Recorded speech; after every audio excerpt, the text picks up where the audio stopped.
নমস্কাৰ মই বৰ্তমান আছো তেজীপথাৰ উচ্চ মাধ্যমিক বিদ্যালয়ৰ সন্মুখত আৰু ইয়াতে আজি সুন্দৰ এটা অনুষ্ঠান বুলিয়ে ক'ব লাগিব পতা হৈছে আৰু কেনে ধৰণৰ মই আপোনালোকক কৈ আছো আৰু ইয়াতে বহুত সুন্দৰকৈ মানে এজন ছাৰে ক্লাছ কৰি তেখেতৰ কৰ্মজীৱন শেষ কৰি দিলে আৰু তেখেতৰ বৰ্তমানলৈকে চাকৰি নহল হেহে এজন মানুহে কষ্ট কৰি তেওঁৰ কৰ্মজীৱন শেষ কৰি দিয়া অৰ্থৰ অবিহনে বহুত বেছি কষ্টকৰ নহয় জানো আৰু সেই কষ্টখিনি সহ্য কৰি ছাৰজনে মানে গোটেই জীৱনটো তেওঁৰ কৰ্মজীৱনটো শেষ কৰি দিলে এই তেজীপথাৰ উচ্চ মাধ্যমিক বিদ্যালয়তে তেওঁ শিক্ষাদান কৰি তেওঁৰ মানে কাৰ্যকালটো শেষ কৰি দিলে কিন্তু শেষলৈকে তেওঁৰ চাকৰি নহলগে পাৰ্মানেন্ট নহলগে তেওঁ অৰ্থৰ অবিহনে মানে চাকৰি কৰি গল অৰ্থৰ অবিহনে যিকোনো কাম কৰা বহুত বেছি কষ্টকৰ কাৰণ অৰ্থৰ অবিহনে মানুহ জীয়াই থাকিব নোৱাৰে টকা পইচা নহলে মানুহ জীয়াই থাকিব নোৱাৰে হেহে ইমান এজন ভাল মানুহ যদি অৰ্থৰ অবিহনে মানে তেওঁৰ কৰ্মজীৱনটো শেষ কৰি দিলে নিশ্চয় মানুহে মানুহৰ বাবে কিবা এটা কৰা উচিত বুলি ভাবি এই গাঁওখনত থকা মানুহখিনিয়ে সুন্দৰ এটা কাম কৰিলে বহুত বেছি ভাল লগা কাম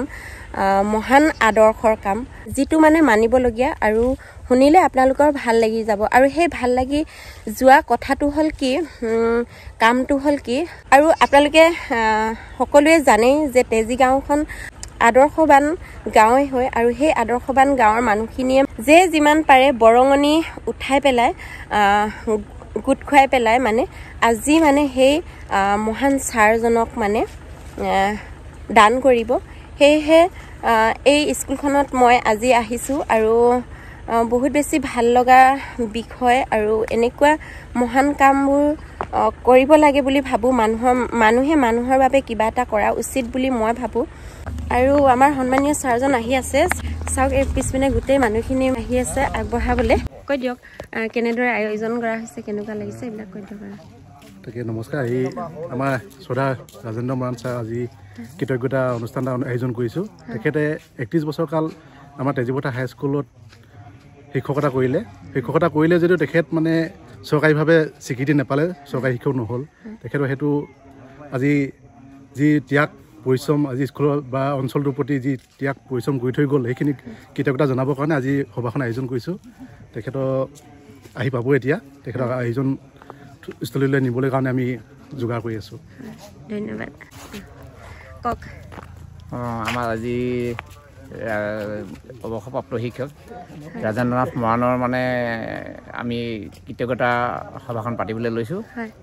তেখেত আহি আছে আমি এতিয়া তেখেতক মানে আগবঢ়াবলৈ বুলি আমি সকলোৱে দলে বলে অহা হৈছে ভালে হৈছে ৰাজেন্দ্ৰ মৰাণ ছাৰৰ মানে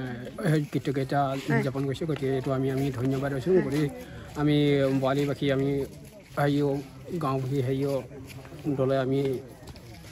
হেৰি কৰিছোঁ ইয়াকে কৈ মই সামৰণি আৰু আপোনালোকে দেখিছেনে এয়া আহি পালে শ্ৰদ্ধাৰ ৰাজেন্দ্ৰ মৰাণ ছাৰ আৰু তেওঁৰ সপৰিয়াল তাৰ লগে লগে এখন মৰাণ গামোচাৰে তেওঁক সন্মান জনোৱা হৈছে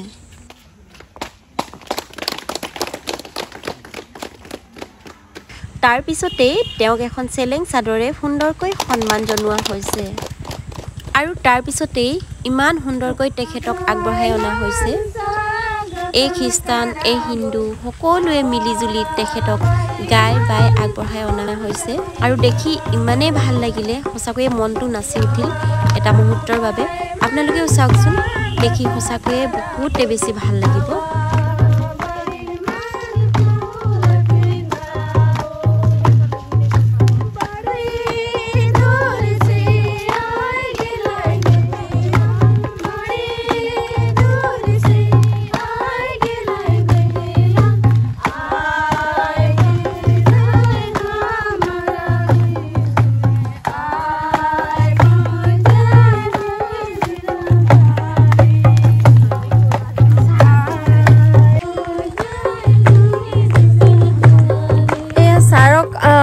আগবঢ়াই অনা দৃশ্য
আপোনালোকে দেখিছেনে এয়া হ'ল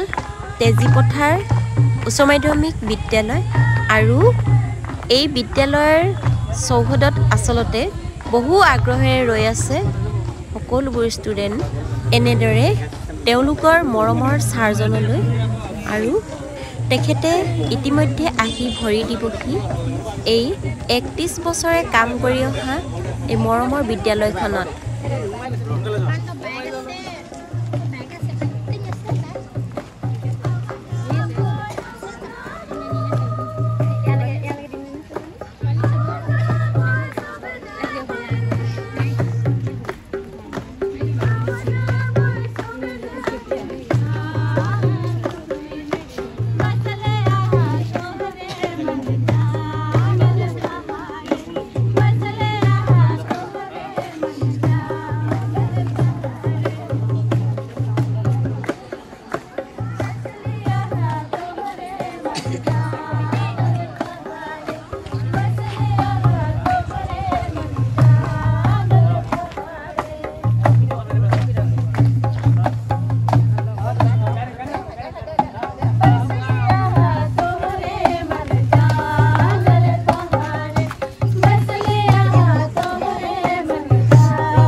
পালেহি বৰ্তমান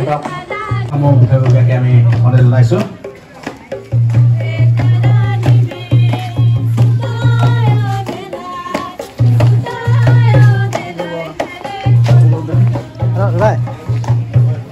লগতে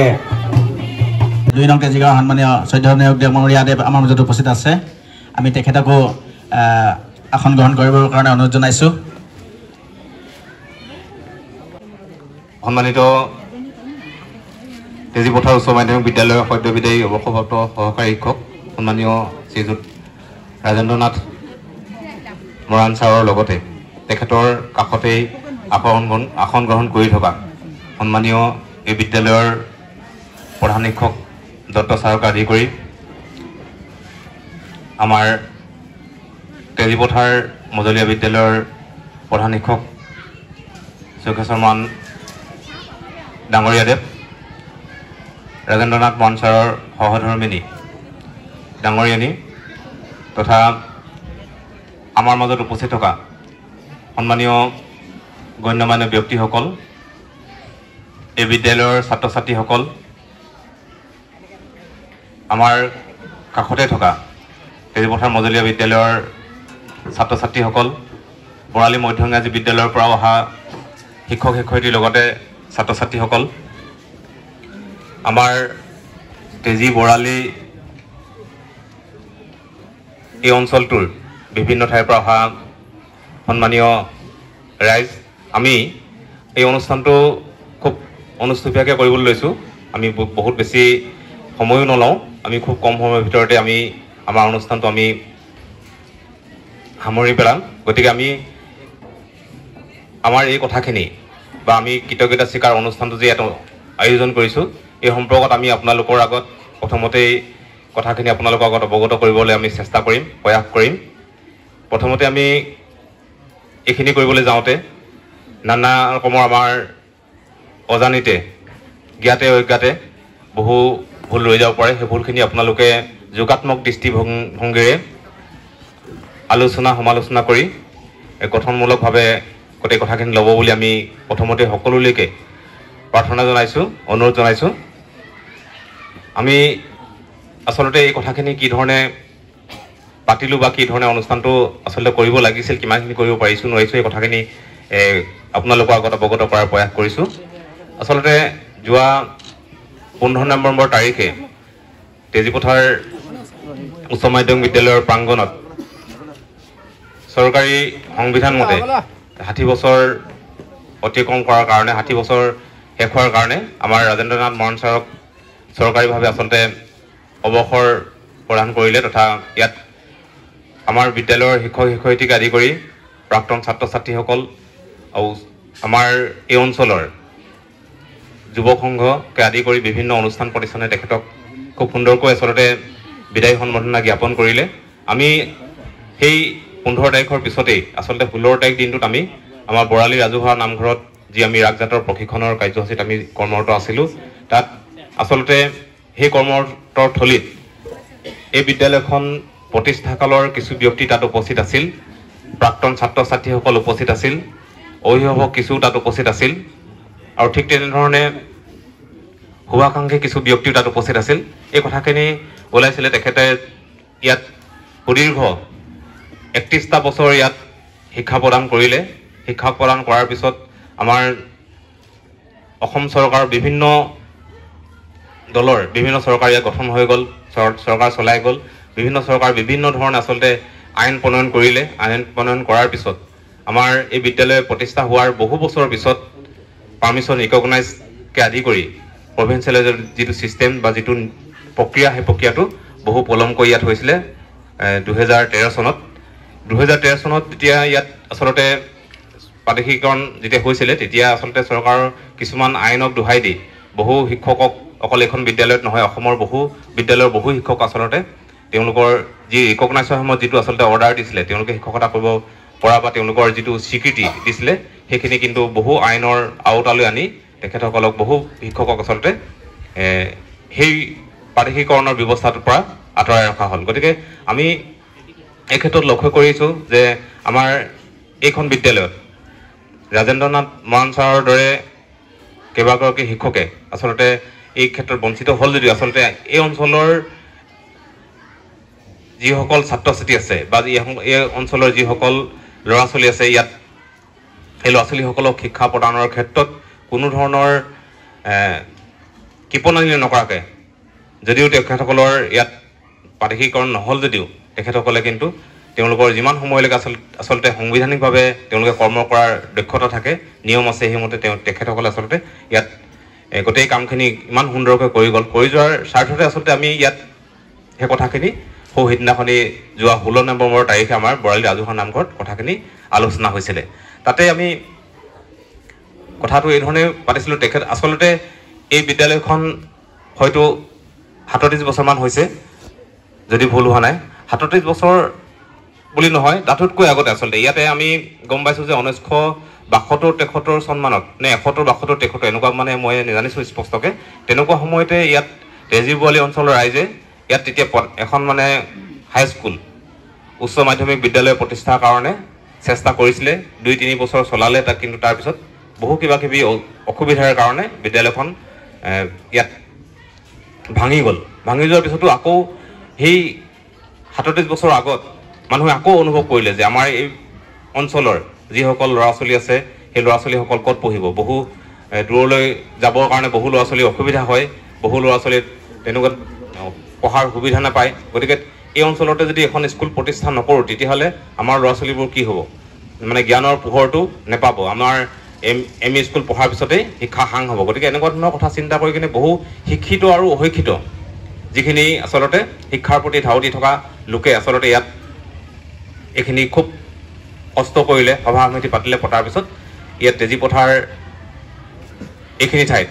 তেজীবৰালি অঞ্চলৰ ৰাইজৰ উদ্যোগত আচলতে এখন স্কুল প্ৰতিষ্ঠা হ'ল। সেই প্ৰতিষ্ঠা হোৱাৰ কথাখিনি সেই সময়ত আচলতে তেতিয়া কি কৰিছিলে, আমাৰ ৰাইজে ইয়াত ওচৰে পাঁজৰে মানুহ বিচাৰিলে যে শিক্ষিত মানুহ কোন আছে, হাইস্কুল এখনত পঢ়াব পৰা মানুহ কোন আছে ইয়াত। তেনেকৈ বিচাৰোঁতে আচলতে এইখিনি মানে আচলতে খুব মানুহ কমেই আছিলে সেই সময়ত। আছিলে যদিও যিকেইজন আছিলে তেখেতসকলেও যেনেধৰণক আমাৰ ৰঞ্জিত মৰাণ ককাইদেউহঁতে ইয়াত স্কুল প্ৰতিষ্ঠাত মুখ্য ভূমিকা লৈছিলে যদিও তেখেতসকলে স্কুল 2 বছৰমান কৰাৰ পিছতেই তেখেতসকলৰ আকৌ নতুন চাকৰিত নিযুক্তি হ'ল, তেওঁলোকে ইয়াত পদত্যাগ কৰি ইয়াৰ পৰা বিদায় ল'ব লগা হ'ল। তেতিয়া আকৌ আকৌ মানুহ বিচাৰিব লগা হ'ল এনেকৈ বিচাৰোঁতে বিচাৰোঁতে আচলতে সেই সময়ত ইমান বিচাৰি খুচাৰি মানুহক ইয়াত টানি আজৰি অনুনয় বিনিময় কৰি কিনে বা অনুৰোধ কৰি কিনে তেখেতসকলক ইয়ালৈ লৈ অনা হ'ল ঠিক তেনেধৰণে ৰাজেন্দ্ৰনাথ মৰাণ ছাৰো আচলতে বিভিন্ন কৰ্মত আচলতে জড়িত আছিলে সেই সময়ত তেখেতে বেলেগ অনুষ্ঠানত জড়িত আছিলে বেলেগ কামত জড়িত আছিলে তেখেতকো এই স্কুলখনলৈ মাতি অনা হ'ল তেখেতক মাতি আনি স্কুলখনক শিক্ষাদান কৰাৰ ব্যৱস্থা কৰিলে তেখেতে সেই ৰাইজে দিয়া দায়িত্বটো ইমান সুচাৰুৰূপে পালন কৰিলে তেখেতৰ 60 বছৰ বয়স পৰ্যন্ত আচলতে এই কথাখিনি ইয়াত কোনো ধৰণৰ কৃপণানি নকৰাকৈ কৰিলে গতিকে এতিয়া বিদায় মুহূৰ্তত চৰকাৰেতো প্ৰবঞ্চনা কৰিলেই চৰকাৰে আচলতে এইখিনি কিবা কিবি আইনৰ আওতাত তেখেতসকলক আচলতে ইয়াত অন্তৰ্ভুক্ত কৰিব নোৱাৰিলে কিন্তু সেইবুলি আকৌ ৰাইজে আচলতে কি ধৰণে তেখেতক কৃতজ্ঞতা জনাব লাগে সেই কথাখিনি কিবা এটা ব্যৱস্থা কৰিব পৰা যায় নেকি কৃতজ্ঞতা জনাব পৰা যায় নেকি আচলতে আমি সেই ধৰণৰ কথাখিনি আগবাঢ়িছিলোঁ আৰু সেই মৰ্মে আমি আমাৰ ৰাজজাত প্ৰশিক্ষণ দলটোৰ তৰফৰ পৰাই বৰালি অঞ্চলত যিকেইটা চুবুৰী আছে আমি আটাইকেইটা চুবুৰীলৈকে ৰাতি সময়ত আমি যেতিয়া ৰাজজাতৰ প্ৰশিক্ষণ কৰোঁ প্ৰশিক্ষণৰ দিনবোৰ আমি বেলেগ বেলেগ চুবুৰীলৈ লৈ গৈছিলোঁ আৰু বেলেগ বেলেগ চুবুৰীত আমি সেইধৰণে প্ৰচাৰ কৰিছিলোঁ আৰু বহু মানুহে আমাক সেই ক্ষেত্ৰত উৎসাহ উদ্দীপনা যোগাইছিলে যে তেখেতসকলে সহায় সহযোগো আগবঢ়াইছিলে গতিকে আমি এই ধৰণে আচলতে এই কাৰ্যসূচীটো আগবঢ়াই নিবৰ কাৰণে চেষ্টা কৰিছিলোঁ গতিকে এই ক্ষেত্ৰত আমি কিমানখিনি কৰিব পাৰিছোঁ নোৱাৰিছোঁ সেইটো আচলতে আমি বলে পৰা আচলতে বুজাই নহৈছিলে তথাপিতো আমি কেইজনমান আমাক উৎসাহ দিয়া ব্যক্তিৰ তৎপৰতাতে আচলতে এই ক্ষেত্ৰত আমি এইখিনি আগবাঢ়ি আহিলোঁ বিশেষকৈ আমি এইখিনি ক্ষেত্ৰত ধন্যবাদ জ্ঞাপন কৰিব লাগিব আমাৰ ৰাজজাত প্ৰশিক্ষণ দলৰ তথা বৰালি গাঁৱৰ সন্মানীয় শ্ৰীযুত দীপেন মৰাণ ককাইদেউৰ নাম ল'ব লাগিব তেখেতৰ এটা উদ্যোগ খুব সবল উদ্যোগত আচলতে তেখেতে আমাৰ ৰাজজাতৰ প্ৰশিক্ষণৰ গুৰু হয় তেখেতক আমি ধন্যবাদ জ্ঞাপন কৰিছোঁ কৃতজ্ঞতা জ্ঞাপন কৰিছোঁ তেখেতৰ আচলতে সাহসতেই আমি এইখিনি আগবাঢ়ি আহিছোঁ তেখেতক আচলতে কিমান ভাল ধৰণে কৃতজ্ঞতা জ্ঞাপন কৰিব লাগিছিল সেইখিনি আমি আচলতে কৰিব পৰা নাই যদিও আমি এটা প্ৰয়াসহে আচলতে কৰিছোঁ আমি এই ক্ষেত্ৰত এইখিনি কথাও লক্ষ্য ৰাখিব খুজিছোঁ যে পুনৰ ক'ব খুজিছোঁ বিদ্যালয় প্ৰতিষ্ঠা কালত যথেষ্টখিনি মানে আচলতে কষ্ট আছিল তাৰমানে এইখিনি কথা এতিয়া বহু মানুহে বয়সস্থ মানুহসকলে কেতিয়াবা কোৱা শুনো যে মানে কিমান কষ্ট কৰিলে কিমান হুঁচৰি গালে কিমান ইয়াত মানে ঘৰ বনাবৰ কাৰণে সেইটো সময়তে আকৌ মাথাউৰি ভাগিছিলে চুমনিত ইয়াৰ পৰা উঠাই লৈ যাবলগীয়া হৈছিলে আকৌ প্ৰতিষ্ঠা কৰিলে আমাৰ ইয়াত আমি দেখা পাইছোঁ যে প্ৰথম বেচটোৰ ষ্টুডেণ্টো ইয়াত প্ৰাক্তন ছাত্ৰ ইয়াত আছে নিশ্চয় তেখেতসকলৰ মনৰ কথাখিনি চমুকৈ ইয়াত ব্যক্ত কৰিব যিকি নহওক আমি এই কথাখিনি আচলতে এই ধৰণৰ কথাখিনি ৰাখি আমি আচলতে এই কৃতজ্ঞতা অনুষ্ঠানটো অনুষ্ঠিত কৰিবৰ কাৰণে আমি আগবাঢ়িছিলোঁ আমি এইখিনিকে আমাৰ উদ্দেশ্য কথাখিনি এই ধৰণে আমি অৱগত কৰিছোঁ তাৰোপৰি আৰু কিছু কথা নিশ্চয় ৰৈ গৈছে মই কথাখিনি পুনৰ অৰুণ ফুকনদেৱক সংযোজন কৰিবৰ কাৰণে মই অনুৰোধ জনাইছোঁ